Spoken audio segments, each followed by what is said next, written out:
Hi, this is Morley and this is the Wire. In this video, we're going to be looking at how the University of California is being sued over its mandatory flu vaccine policy. This is totalitarianism at its worst. I mean, how can you force someone to take a vaccine to attend classes that, by the way, we're going to see aren't even at the university itself, they're online? I think we need to start throwing their leftist libtard sayings on other issues back at them in the context of this, such as "my body, my choice." Or if someone asks you why you're not wearing a mask, just throw identity politics at them and say, "Well, I identify with someone who is wearing a mask, so we're all good here." Would you go to a restaurant that they decide what you eat, yet you have to pay for? Well, that's exactly what's happening here with universities. I mean, the students are paying to go there, and the faculty is now saying, well, you can't even come here or even attend online classes if you're not wearing a mask. And this doesn't stop at universities either. This is grade school kids in some cases, in some states, that the parents are actually being forced to get their kids vaccinated, or otherwise they run the risk of being charged with child neglect. This is beyond this is beyond draconian already. Uh, I'm I'm I'm perturbed. I'm not going to kid you. Let's get into this thing. University of California being sued over its mandatory flu vaccine policy.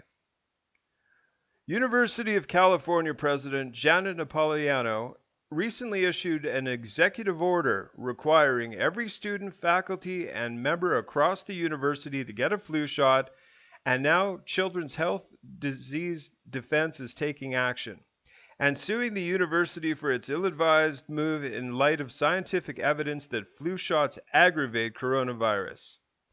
She said in the statement that the move was part of a proactive strategy to reduce the burden caused by the flu season on the healthcare system, which is already under pressure because of COVID-19 pandemic. Students and staff have until November 1st to get the shot. Although they claim there will be a process for faculty and staff to request medical exemptions, it has not yet been put into place. If they are really so worried about the burden on the healthcare system, they should just keep in mind that a 2020 Pentagon study found the flu shot actually raises the risks posed by coronavirus by 36%. Other studies have shown that the flu jab can increase people's risk of other viral respiratory infections as well. Children's Disease cites the example of a 2018 CDC study that showed flu shots raised children's risk of non-flu acute respiratory illnesses, along with the 2017 study showing vaccinated children are 5.9 times more likely to develop pneumonia than those who are not vaccinated. A 2011 Australian study, meanwhile, found that flu shots doubled people's risk of non-flu viral lung infections. Dr. Robert J. Rowan warned earlier that when a person gets a vaccine, it makes their immune system so artificially deranged, kind of like the left, and it can't react properly to additional challenges. He pointed to a study published in January in the journal Vaccine that stated quite clearly that the flu shot raises people's risks of other respiratory viruses thanks to a phenomenon known as vaccine interference. In addition to making people more vulnerable to other respiratory viruses, the flu vaccine can actually make you more likely to get the flu as it is meant to protect you from. From the from the more shots a person gets, the less effective they become, and one study showing that seniors who have 3 vaccines in the past saw 26% efficacy with their present flu shot, whereas those who only gotten a flu shot 9 or 10 times in the past saw an efficacy rate of only 7%. Mixed reception at the U of C. While some students within a largely liberal school system have said they think it's a good idea and to get a flu shot every year anyway, others aren't so sure. Some worry about access and cost, while others point out to this it is completely unnecessary because of all the UC's campuses are going to conduct classes online this fall. Dr. Desmond Carson of Lifelong Medical Care was quoted by CBS SF Bay Area as saying, "It would help at least to eliminate the flu as part of our prognosis when patients come in with cough, fever, and chills. So it helps ease the burden."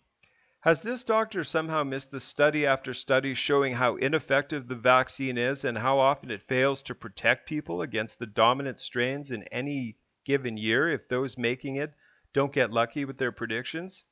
It is an unsettling thought that this doctor would simply discount the idea that someone has the flu just because they got this notoriously ineffective vaccine. It remains to be seen whether Children's Health Defense's efforts to stop this will be effective, but it is very clear that there is some other type of motivation behind the mandate beyond their weak excuse of keeping people out of the hospital. The flu vaccine won't have an effect they claim they are seeking, and they have yet to explain why students would need it anyway if classes are being conducted online. Exactly. I don't care if anyone calls me a conspiracy theorist, I agree with that statement. There is an agenda behind this vaccine, otherwise they would not be pushing it so hard. Another thing the students could do instead of suing is if a good enough percentage of them got together and said, "Look, we're withdrawing from classes. I'd like a refund for my tuition." That would get the University of California's attention real fast. Nothing speaks volumes like kicking somebody in the wallet. Well, thank you very much for coming along to my video. I greatly appreciate it. And we'll see you in the next one. God bless.